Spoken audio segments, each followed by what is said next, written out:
Hey pilots, Trigger here, and today we're going to go over the importance of proper fence checks.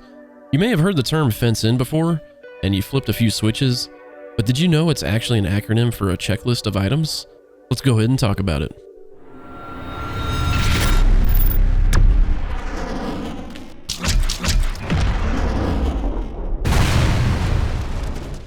So the original acronym FENCE comes from the words firepower, emitters, navigation, chaff flare, and employment of electronic countermeasures. However, over the years, the fence check has evolved to include other items. Let's paint a picture real quick. Have you ever been lined up on a target to drop some freedom on it, and then when you get to the release point, your ordnance isn't coming off the rail? We have all been there, yes, including myself. You probably forgot to set up a simple thing like the fusing, or in most cases, the master arm switch. With a little memory aid, we can make sure that when you're on your next sortie, you remember everything that's important to get you combat effective. This acronym is, yes, you guessed it, FENCE. This procedure isn't exclusive only to the F-16. You can use this on any aircraft inside of DCS world. But for today's video, we're going to demonstrate this in the Viper. Alright, welcome to the cockpit of the F-16. We're going to go ahead and fence in here. So the first one is firepower. So we need to make sure we set up our weapons. So if you have air-to-air weapons or air-to-ground weapons, what have you, you need to set those up now. I only have air-to-air weapons right now, so I'm just going to go to MRM mode in the F-16, or the missile override. Now if you have air-to-ground weapons, especially precision-guided weapons, this is where you're going to want to check your codes, make sure you're aligned, and all your fuses are set correctly. Next is you're going to go to fuel. We're going to make sure we're balanced, and the refueling door is closed. So I'm going to check my fuel right now. Currently we're at 7,400 pounds, and we have about 200 pounds left of fuel remaining in the external fuel tank, the centerline tank. Next, we're going to check the air fueling door. The air refueling door is closed, and we're going to move on to emitters. So TACAN. So I'll click 1 on the ICP. We're in AA transmit received. If you want to set up a yardstick, this is where you're going to go ahead and do that to get distance from a wingman, or you can set up tankers or ground facilities, whatever you need for the TACAN for navigation. This is where you're going to set that up now. Next, we're going to focus on radars, or the radar, the FCR. This is all set up correctly. Range wall search, 80 mile scale, 60 degree azimuth, and 4 bar scan. This is correct. Make sure your radar altimeter is on, which it is, and your radios. This is where you're going to set up your radios. Make sure you have the right interflight radio selected as well. If you need to talk to the AWACS or a tanker, whatever you need to talk to for the AO. Next, we're going to talk about the ALR and ALQ. This is where you set up the jammer. Right now, the jammer is not implemented into the early access F-16 inside of DCS world.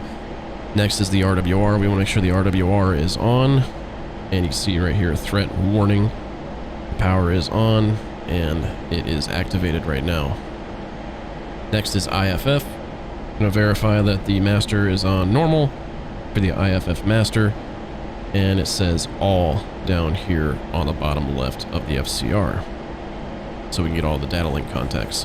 Next is lights. Let's make sure all of our lights are off. So we just come to the master switch, make sure it's all the way to off, and we're going to move on to N, or November, which is navigation. And right now we're just going in heading mode, but this is where you would go ahead and select whatever waypoint you need, steer point you need to go to the AO or what have you. Next is C for chaff flare is armed.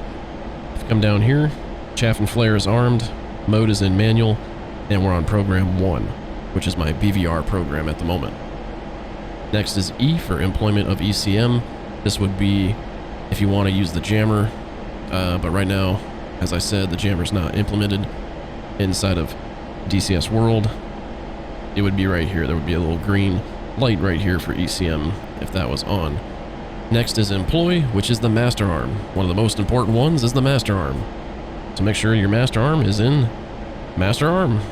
And we are now fenced in, currently 7.1 on the gas.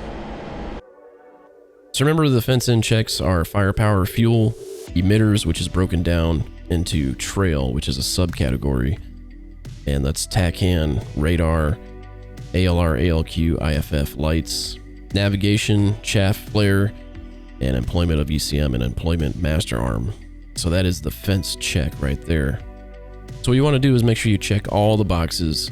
You want to develop a flow for yourself that you remember every single time you go into combat that it starts somewhere. So mine always starts on the very left side in the F-16 for the lights. Once I hit that light switch, I know my flow. I go across the whole entire left side of the airplane to the middle of the aircraft, all the way to the right console. So mine goes from left to right. That's my flow. Your flow doesn't have to be the same. Everybody's flow is different. As long as you accomplish all the tasks for the fence check, then you're okay. So the last thing you might hear is fence out, and fence out is upon completion of the mission, you'll need to safe up the aircraft at some point during the return to base.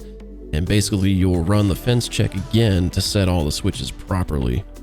And generally that means safing the master arm and chaff flare systems. Hey, thank you all for joining me on this video. Hope you enjoyed this one. I really like putting this one together. And we'll see you on the next one. Make sure you leave me some love in the comments section below if you like what you saw.